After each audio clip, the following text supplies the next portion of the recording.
Hello guys, welcome to Telugu tech 2.0 live like head technology. ఈరోజు ఈ వీడియోలో చూసుకున్నట్లయితే రియల్మీకి సంబంధించినటువంటి X7, ఇంతకుముందు మనం X7 Pro గురించి తెలుసుకున్నాం. సో ఇది X7 అనమాట. X7 5Gకి సంబంధించినటువంటి డీటెయిల్స్ అనమాట. ఇందులో మనకు టూ వేరియంట్స్ అవైలబుల్ ఉన్నాయి. ఫస్ట్ సేల్ చూసుకున్నట్లయితే 12th February ఉండడం జరిగింది.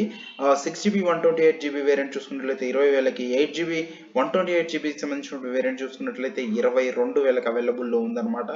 సో 10% ఇన్స్టెంట్ డిస్కౌంట్ ఉంది. అలాగే ఈ ప్లాన్ ఏదైతే ఉందో స్మార్ట్ అప్గ్రేడ్ చూసుకున్నట్లయితే 14,000కి రావడం జరుగుతుందని చెప్పడం జరుగుతుంది. ఇక ఇందులో చూసుకున్నట్లయితే మనకు డైమెన్సీ 800U ప్రాసెసర్ తోటి రావడం జరుగుతుంది. ఇది కూడా 5G ప్రాసెసరే.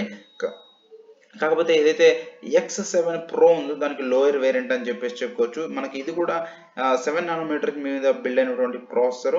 50 వాట్స్ సంబంధించినటువంటి సూపర్ డాట్ ఛార్జింగ్ కి సపోర్ట్ చేస్తుంది అనమాట. సో 50% బ్యాటరీని 18 minutes లోనే ఛార్జ్ చేయడం జరుగుతుంది. 64 మెగాపిక్సెల్ సంబంధించినటువంటి ట్రిపుల్ కెమెరా ఉండడం జరుగుతుంది.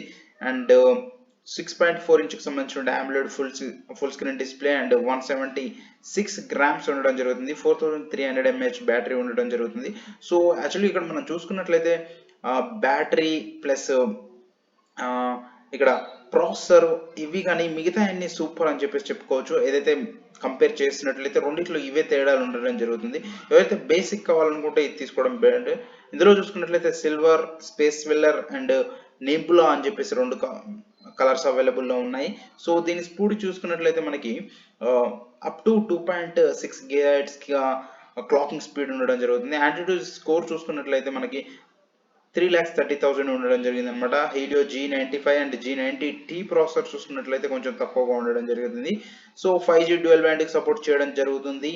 అలాగే ఇక్కడ చూసుకున్నట్లయితే మనకు స్పీడ్స్ అనేది మనం ఇందాక ఆల్రెడీ మాట్లాడాం. 50 వాట్కి సంబంధించినటువంటి సూపర్ డాట్ ఛార్జింగ్ తో సపోర్ట్ చేయడం జరుగుతుంది అనమాట. ఇక in display finger print censor మనకి AMOLED డిస్ప్లే తోటి వస్తుంది కాబట్టి ఉండడం జరుగుతుంది. సో ఇక్కడ చూసినట్లయితే మనకి ఇందులో కెమెరా తగ్గడం జరిగింది అనమాట. 64 మెగాపిక్సెల్ సంబంధించినటువంటి మెయిన్ కెమెరా, 8 మెగాపిక్సెల్ సంబంధించినటువంటి wide angle and macro camera ఇవ్వడం జరిగింది. సో బెటర్ అనమాట. ఎందుకంటే డెప్త్ అనేది మనం ఆల్రెడీ తోటి వాడుకోవచ్చు, లేకపోతే థర్డ్ పార్టీ అప్లికేషన్స్ కూడా అవైలబుల్లో ఉన్నాయి. సో కాకపోతే కొంచెం షార్ప్నెస్ తగ్గుతుంది. సో ఓకే, 3 కెమెరాలు అయినా నో ఇష్యూ. సో ప్రస్తుతానికి అయితే ఇక ఫ్రంట్ కెమెరా విషయానికి వచ్చినట్లయితే 16 మెగాపిక్సెల్ సంబంధించినటువంటి సెల్ఫీ కెమెరా ఉండడం జరుగుతుంది. సో ఇవన్నమాట దీనికి సంబంధించినటువంటి ఫుల్ స్పెక్స్.